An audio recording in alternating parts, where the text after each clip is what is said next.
The name is my grandmother's name, Clara. I was thinking about how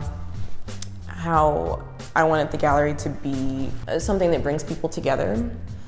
And I was really inspired my entire life by the way that my grandmother put her focus on people and relationships. Everything that she did was very much about bringing people together and caring for people. And so I try to bring that into everything that I do, remembering that there are people behind everything. That, you know, when you go into a museum, there's people behind, like there's actual people and experiences behind the creation of the art and people and experiences behind the perceptions of the art. You know, as a business owner, I think it's a lot like being an artist. I think anybody who like has a dream and is fulfilling that dream can identify with other people doing the same. And so for me to help an artist sell their work is like, it's like me living my dream a little bit. Obviously my dream is to have this gallery and to help people connect with art and help people advance their thought patterns through art. But it's really powerful to take part in somebody else living their dream. I've always been in sales. You know, I've always been selling something to someone, whether I actually believed in a product or not. So this makes it a little bit easier because I actually believe in what I'm doing. And you know, and kind of, you know, I mean, art is such a subjective thing, and it's a luxury in a sense where no one necessarily needs a piece of art hanging in their house. It's something they want. So being able to really just, I guess, clearly portray, you know, or clearly communicate like the things that I'm really trying to get out to the world and connect with the person is what's really helping me with selling work. Once they get a feel for who you are and they like you as a person and they like your work, they tend to be a little supportive.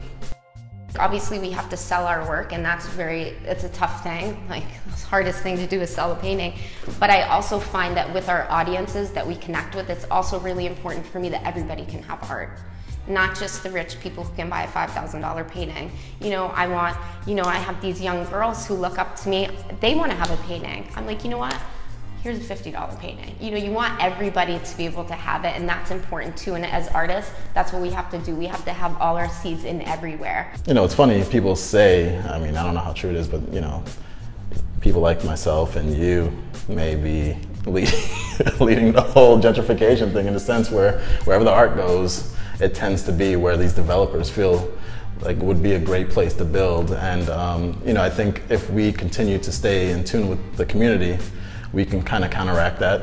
And I think that it's just about how you go about doing things. You know, if you're a gallery in a place that hasn't seen a gallery before, but you have open door and you're teaching the children in the neighborhood about arts and just including everyone, then you're absolutely you're an asset to the community. You know, I think it's just when people come in and say, you know, this is not really for you, this is more so for this group of people that are moving into this area, then we have a problem, you know. And but either way, it's a beautiful thing. I mean, let's get art to the people. And that's the thing with the art world too, you know, that exclusivity sometimes that just really grosses me out. So it's important that everybody gets to have us, the community gets to have us, the kids get to have us, you know, like, it's really important.